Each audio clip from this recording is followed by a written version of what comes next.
Meu irmão me deu de presente uma garrafa de vinho importada. No dia do meu discurso na empresa, ele perguntou: "Você tomou a garrafa?" Eu disse: "Não, dei para sua esposa." Ele arregalou os olhos e percebeu que havia 20 ligações perdidas. Dela a garrafa pesava em minhas mãos, fria e imponente. O rótulo, em uma língua que eu não entendia, gritava caro e exclusivo. Era um vinho tinto de um vermelho tão escuro que parecia quase preto dentro do vidro grosso.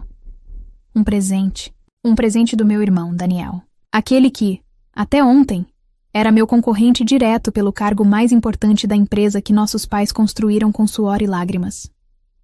"Para celebrar sua nova posição, maninha", ele disse, com um sorriso que não alcançava seus olhos. Seus olhos, naquele momento, eram 2 pedras de gelo, mesmo no calor do nosso escritório.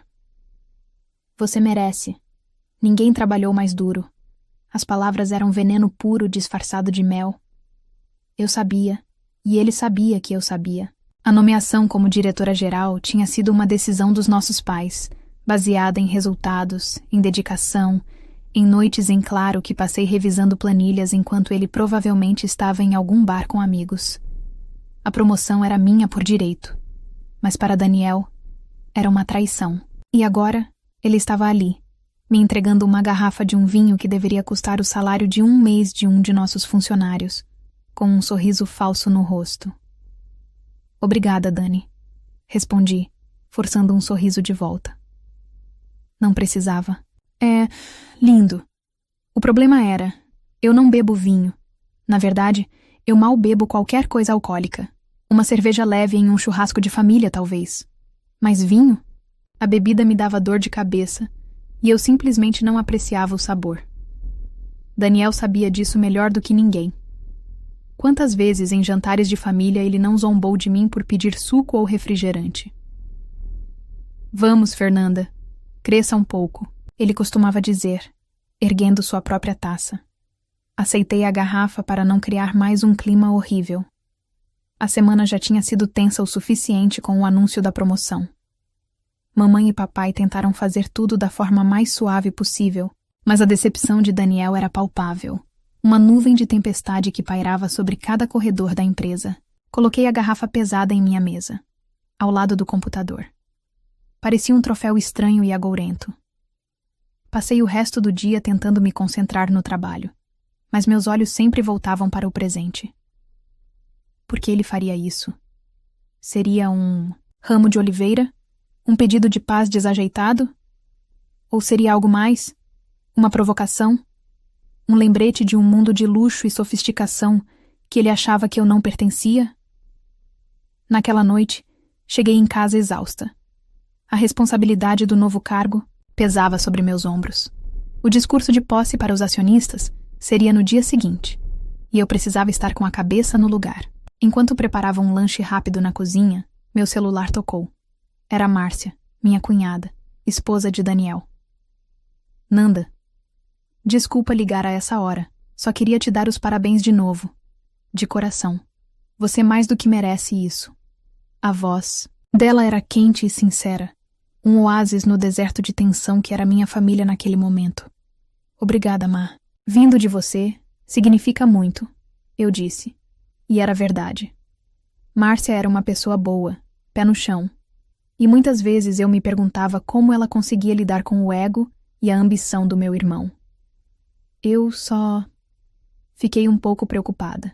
Ela continuou baixando o tom de voz. "O Daniel chegou em casa todo estranho. Disse que te deu um presente. Um vinho." "Ah, sim. Uma garrafa enorme. Importada, eu acho." Houve um silêncio do outro lado da linha. "Nanda, ele sabe que você não bebe vinho", disse ela finalmente. "Eu sei. Foi o que eu pensei. Achei estranho, mas aceitei para não piorar as coisas. Ele está agindo de um jeito esquisito desde que chegou. Perguntando a que horas você costuma ir dormir. Se você tem o costume de trabalhar até tarde em casa.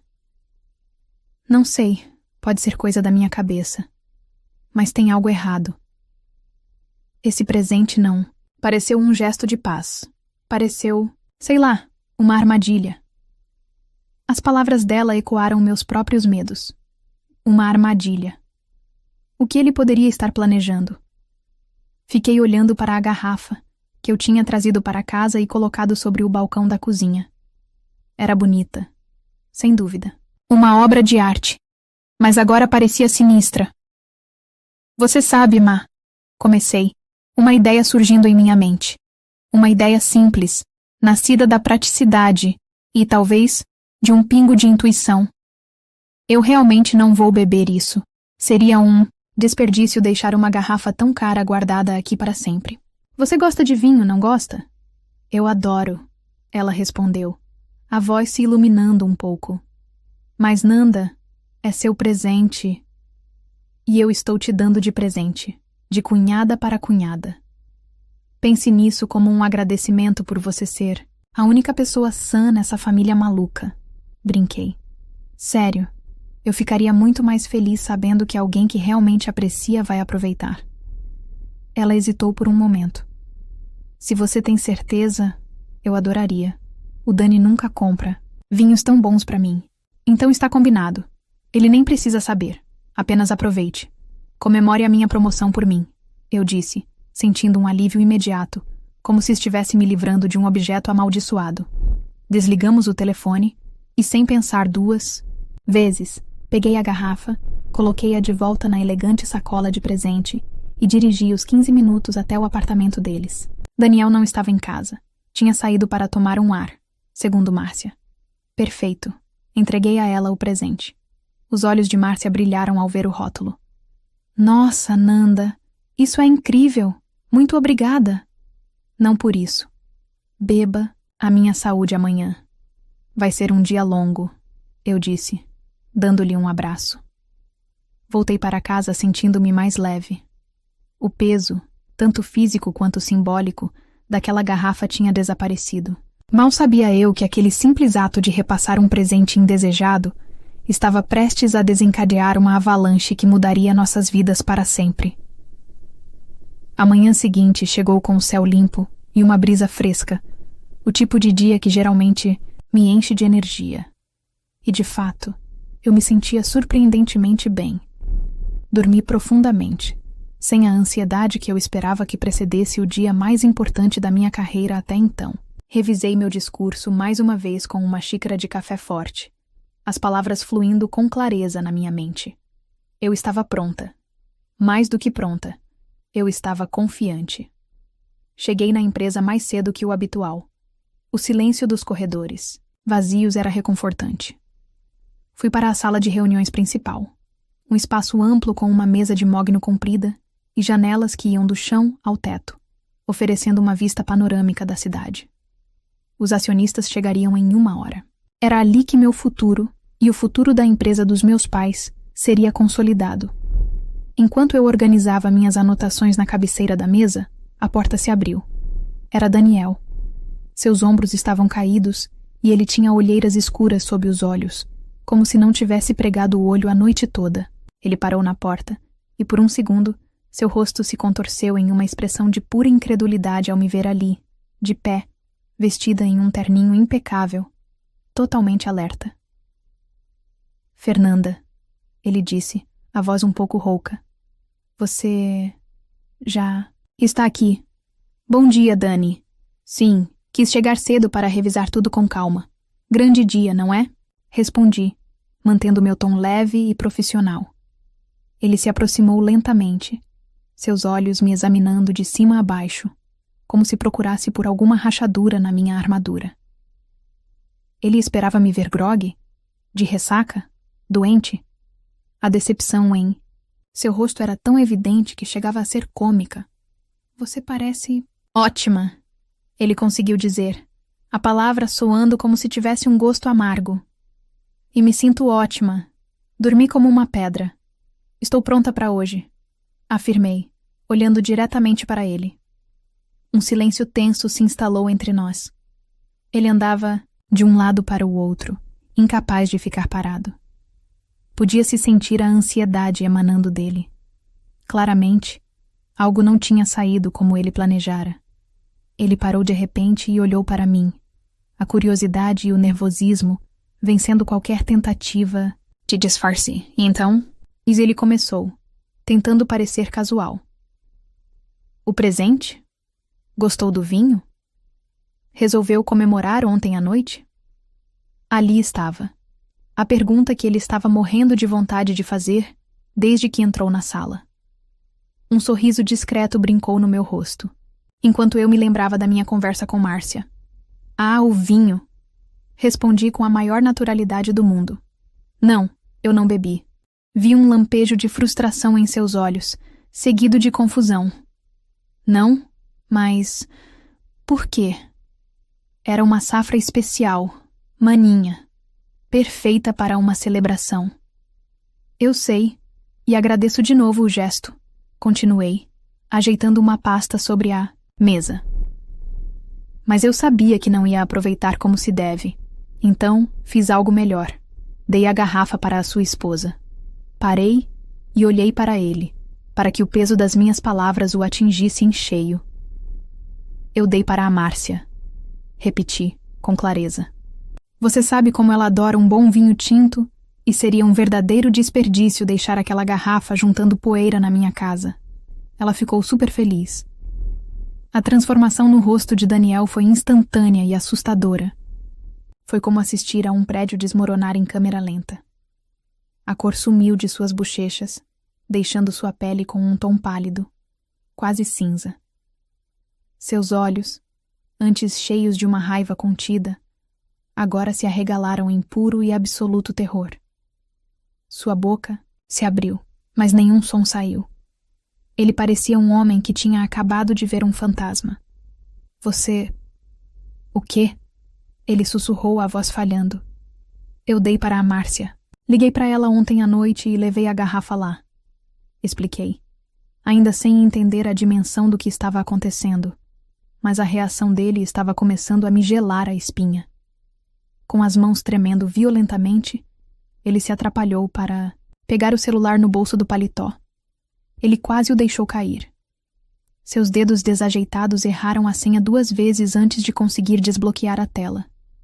Seus olhos percorreram o visor e eu vi seu corpo inteiro enrijecer. Não, não, não, não, ele murmurou, a voz subindo uma oitava, cheia de pânico. Ele virou a tela para si mesmo, mas eu pude ver o topo da lista de notificações.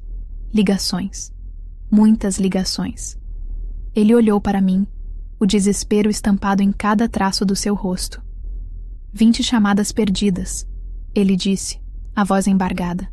20 chamadas perdidas. Dela, da Márcia. Meu coração deu um pulo. 20 chamadas? Por que Márcia ligaria tantas vezes?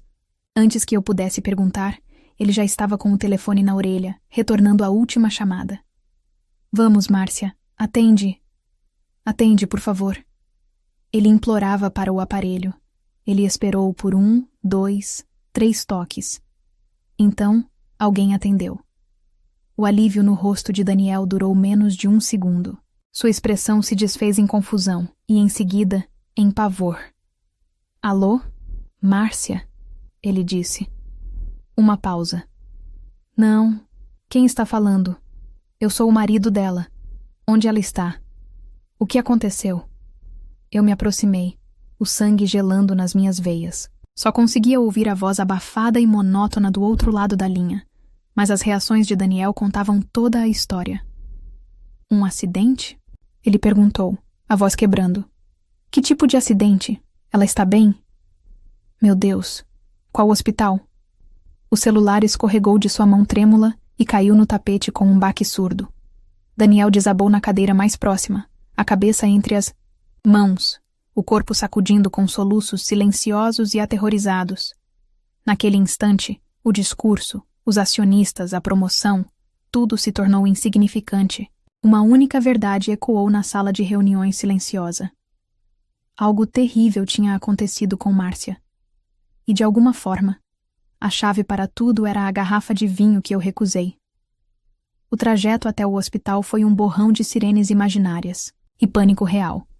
A reunião com os acionistas foi cancelada com uma desculpa apressada de emergência familiar. Ninguém questionou. A expressão no rosto de Daniel era suficiente para silenciar qualquer um. Eu dirigi meu próprio carro logo atrás do dele, com nossos pais no banco do carona, ambos pálidos e fazendo perguntas que eu não sabia responder. Meu pai, sempre o pilar de força, tinha o maxilar cerrado, enquanto minha mãe rezava em voz baixa, torcendo o lenço nas mãos. Daniel estava descontrolado. Ele entrou na recepção do hospital gritando o nome de Márcia, exigindo respostas, os olhos vermelhos e injetados. Uma enfermeira o acalmou e nos guiou para uma pequena e estéril sala de espera. O cheiro de antisséptico pairava no ar, misturado com o aroma fraco de café requentado. As cadeiras de plástico eram frias e desconfortáveis. O tempo parecia se arrastar. Cada tic-tac do relógio na parede era uma tortura. Meu irmão andava em círculos como um animal enjaulado, passando as mãos pelo cabelo, murmurando o nome da esposa sem parar. A culpa é minha. A culpa é toda minha. Ele repetia, baixo o suficiente para que apenas eu, sentada mais perto, pudesse ouvir. Meus pais, pensando que ele se culpava por alguma briga ou distração, tentavam consolá-lo. Não diga isso, filho. Acidentes acontecem, dizia minha mãe com a voz embargada. Mas eu sabia.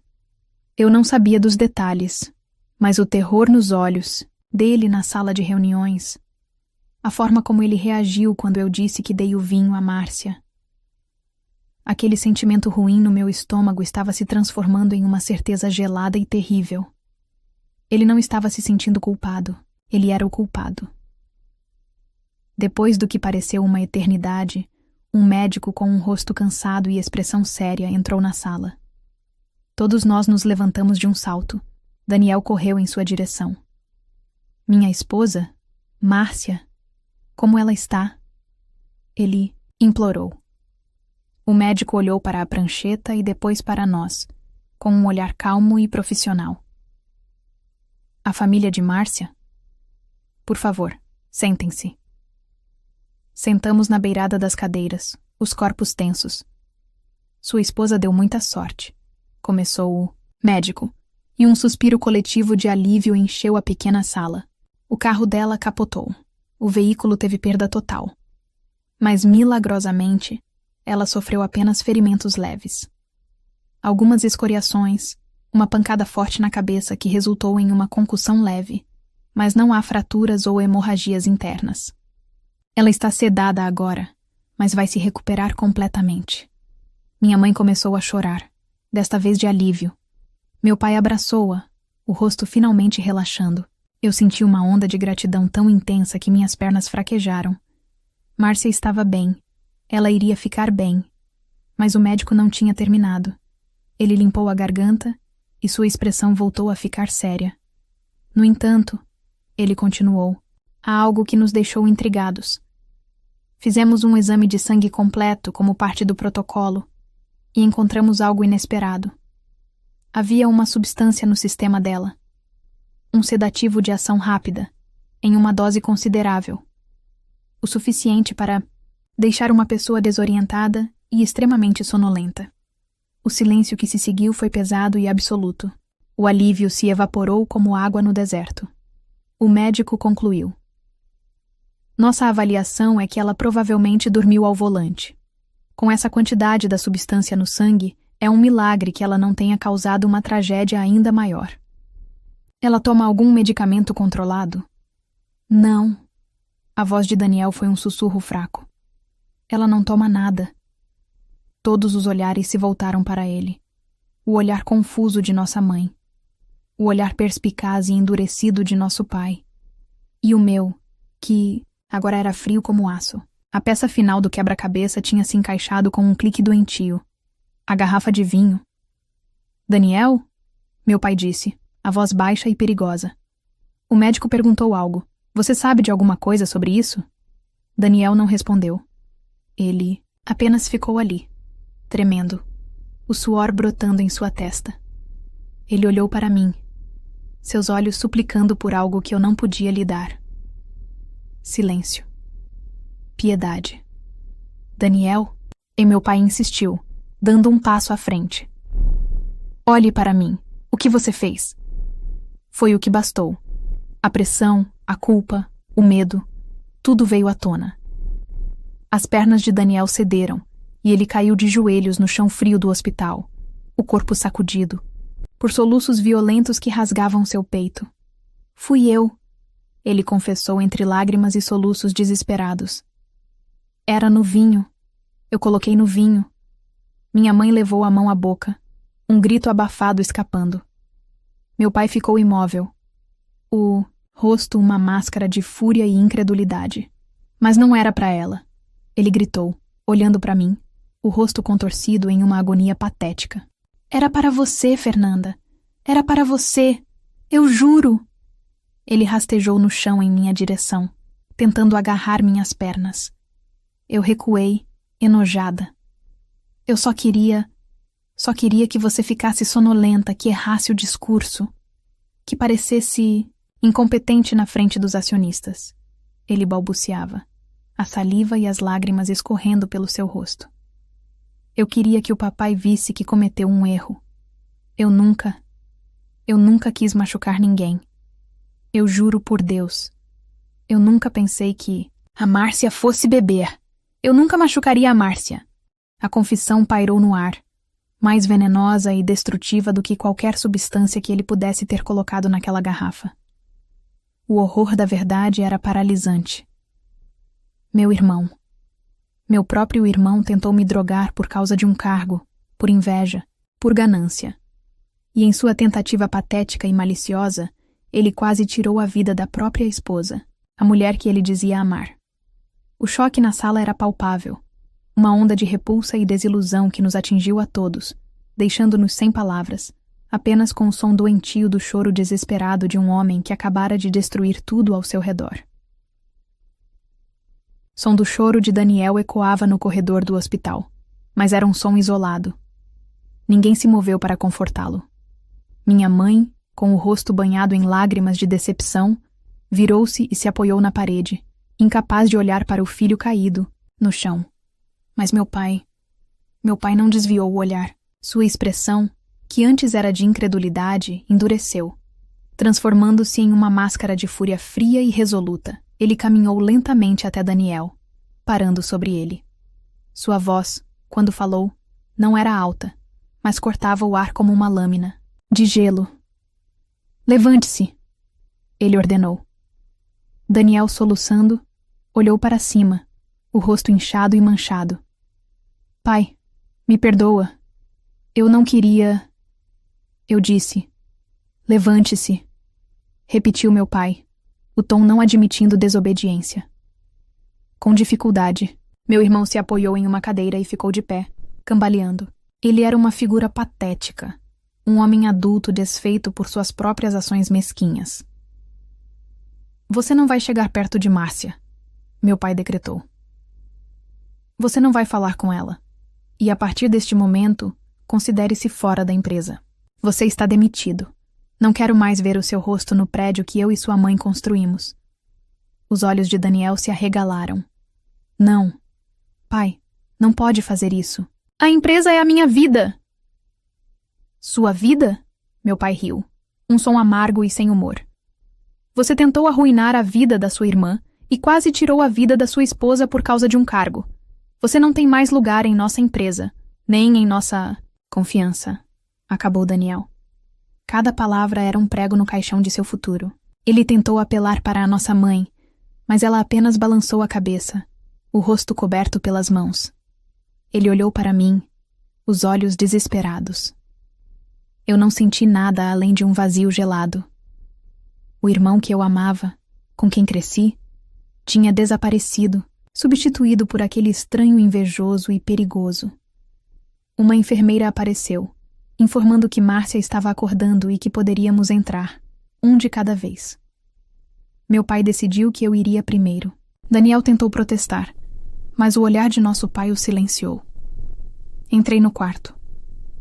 Márcia estava pálida, com um curativo na testa e arranhões no braço, mas seus olhos estavam abertos e lúcidos.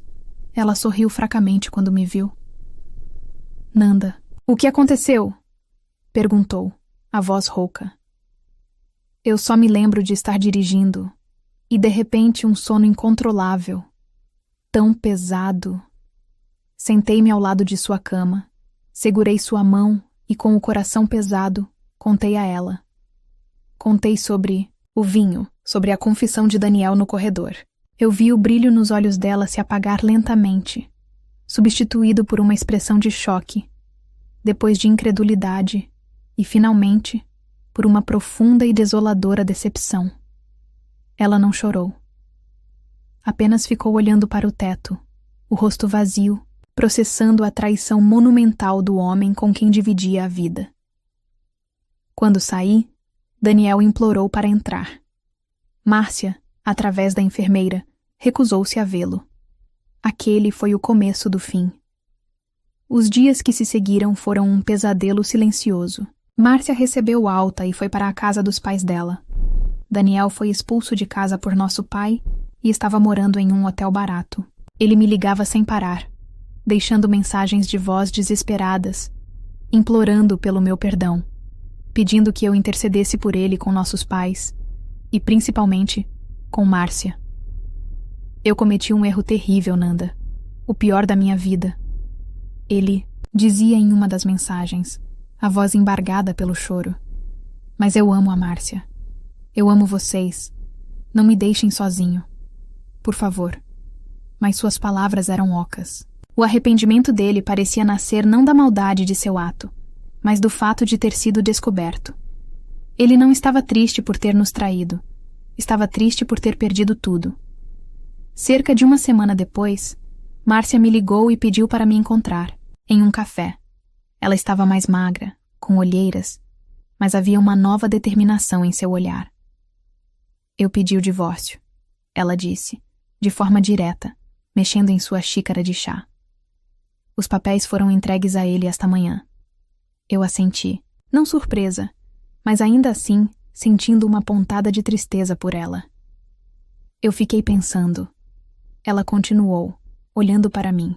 E se você tivesse bebido aquele vinho? Você não gosta de dirigir à noite quando está cansada. Provavelmente teria pegado um táxi. Você teria apenas dormido, perdido a reunião. O plano dele teria funcionado, e ele teria saído impune. Ele não se importou com o risco. Não se importou com você. E quando o plano dele deu errado e quase me matou, o desespero dele era por ele mesmo, não por mim.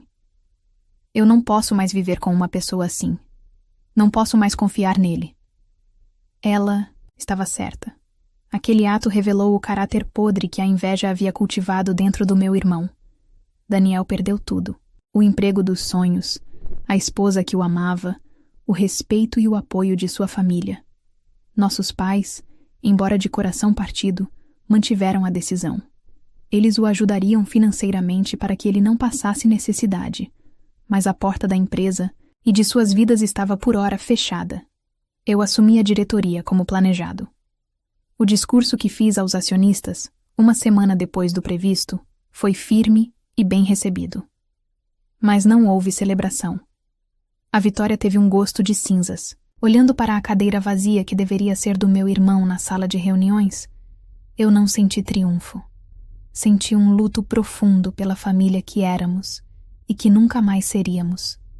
Ele tentou me prejudicar, mas no fim, foi ele quem bebeu o próprio veneno. E a ruína dele não foi obra minha. Foi o resultado inevitável de uma escolha que ele, e somente ele, fez.